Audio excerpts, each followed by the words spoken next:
So, good morning, Wake Forest Baptist family. I've been saying that for 16 years now. It's hard for me to believe. I was 50 years old, felt like a kid walking into this new church, wondering what God would hold for me.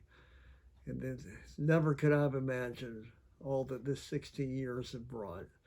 And I want you to know what a celebration it is for me. So I've been reflecting on that a little bit, and I could talk all day about any of these, but just to really fly through a reflection of 16 years, there are things, and all of these are critical. I think about all the mission efforts that are going on that have taken place in the life of this church.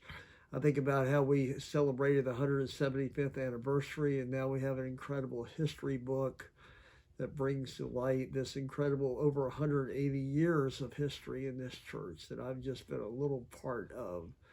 But I want to highlight 5 things that stand out for me. Some of them you would expect me to say, and others maybe you hadn't thought of it at all. And so, number one is just a couple of things that maybe you don't think of, but I guarantee you are huge in what it meant for the furtherance of our church.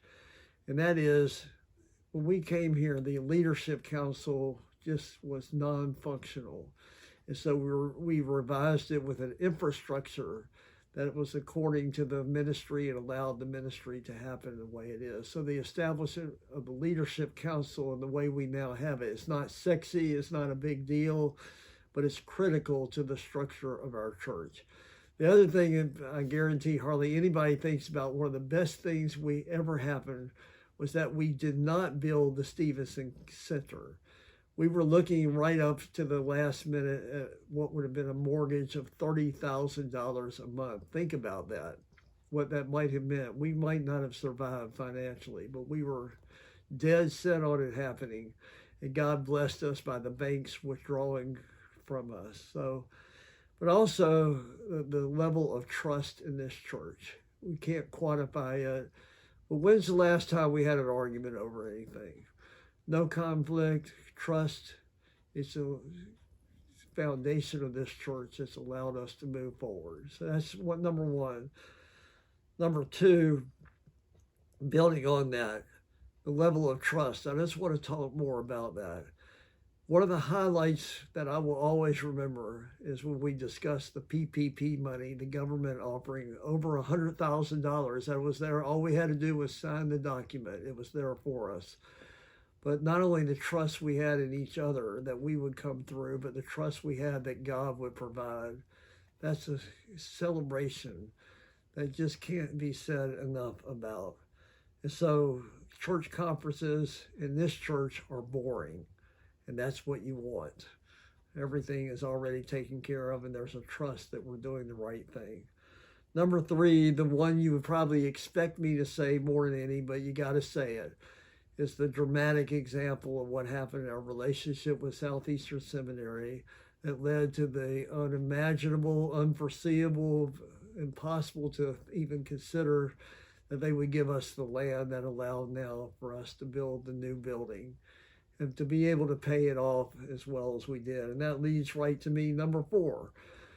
And we don't like to always talk about money, but money reflects generosity. Generosity reflects support and trust in God and trust in this church.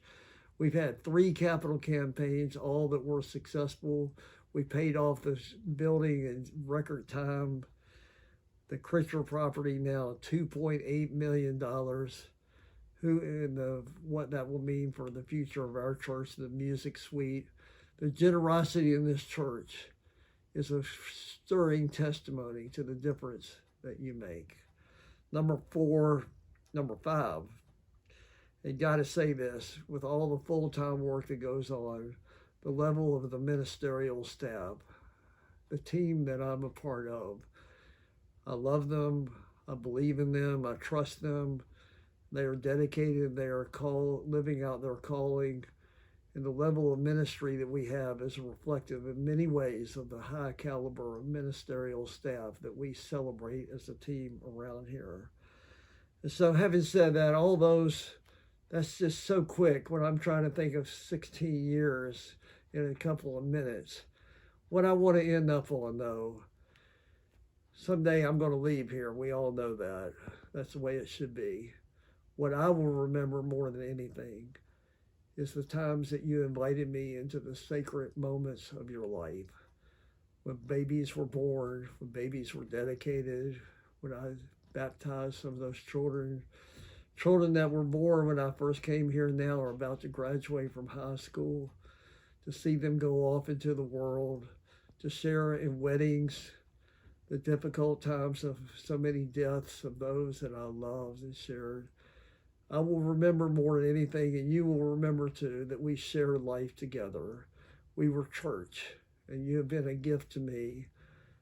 Kathy always says 1,001 times, Wake Forest Baptist is God's gift to Bill Slater. 16 years, it's been wonderful. And so the future is even brighter, even in this difficult time. We are a church that reflects the wonder of God. And so let us press on. Thank you for your gifts.